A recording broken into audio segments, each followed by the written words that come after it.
अस्सलामुअलैकुम एवरीवन। ही वीडियो जेका आहे मां ठाहे रही आहियां तव्हांखे महिरबानी चवण लाइ ऐं कुझु कंफ्यूजन्स खे दूर करण लाइ। त पहिरीं ॻाल्हि त मां तमामु थोराइती आहियां सिंध वासियुनि जी, स्पेशली कश्मीर ऐं करमपुर वासियुनि जी, जंहिं मुंहिंजे सक्सेस खे एॾो ऑन कयो। मां कल्ह खां वठी जॾहिं खां पंहिंजो जेको रिज़ल्ट आहे CSS जो उहो पोस्ट कयो आहे, उन खां पोइ मूंखे तमामु कुर्ब ऐं तमामु मान मिलियो आहे करमपुर ऐं कश्मीर वासियुनि सां। So thank you so much. Honestly, believe me, it really means a lot and I'm really grateful to you all. त तव्हां एॾो मान ऐं मर्तबो ॾिनो, एॾी इज़त ॾिनी, एॾो कुर्ब ॾिनो। ऐं बाक़ी जेके कुझु कंफ्यूजन्स आहिनि उन्हनि खे बि क्लियर कंदी हलां। त पहिरीं कंफ्यूजन जेका हुई उहा मुंहिंजी ज़ात जे बारे में हुई। आया मुंहिंजी ज़ात जेका आहे उहा बप्पड़ या चांडियो आहे। मां ॿुधाईंदी हलां त मुंहिंजो पूरो नालो सबा ज़ैन बप्पड़ आहे ऐं मुंहिंजी ज़ात बप्पड़ ई आहे, मां चांडियो न आहियां। चांडियो जेका आहे उहा मुंहिंजी मदर आहे, ठीकु आहे।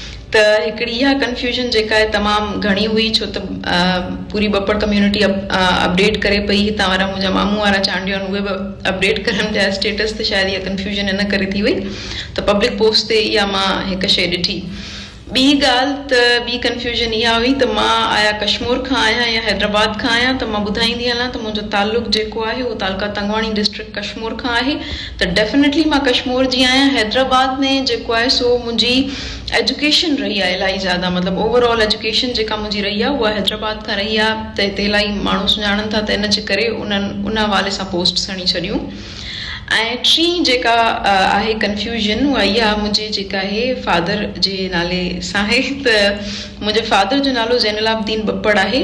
काफ़ी माण्हुनि कामिल बप्पड़ खे जेको आहे सो नेम खे पॉइंट आउट कयो, बट इट्स ज़ैनुलाब्दीन बप्पड़, ठीकु आहे। त इहो मुंहिंजे फादर जो नालो आहे।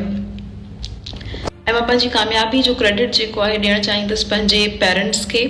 जस हुजे मुंहिंजे पीउ खे, जंहिं अहिड़े माहौल में रही बि मूंखे पढ़ायो, ऐं उन खां बि वधीक जस हुजे मुंहिंजी माउ खे, जेका सदाई इमोशनली इन्वेस्टेड रही मुंहिंजी पढ़ाई में, मॉरली मूंखे तमामु सपोर्ट कंदी रही।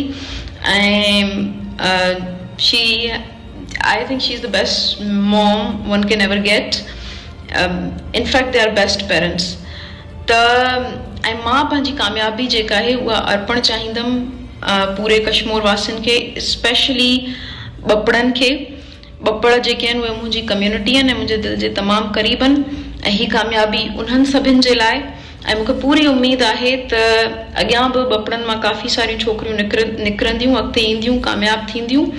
ऐं अहिड़ा इलाही सारा एग्ज़ाम्पल्स जेके आहिनि उहे तव्हांखे कश्मीर ऐं ॿियनि रूरल सिंध जी डिस्ट्रिक्ट्स मां जेके आहिनि नज़र ईंदा।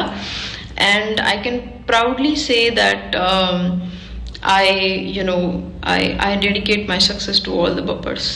Thank you so much for appreciation. Thank you so much for so much love. Thanks a lot. And last but not the least, मुंहिंजो तव्हां सभिनी खे इहो ई पैगाम आहे त पंहिंजी न्याणियुनि जी जेका तालीम आहे उनखे वधि में वधि जेका आहे अहमियत ॾियो। ऐं girls education always pays off. Honestly, it is the greatest investment that you can make.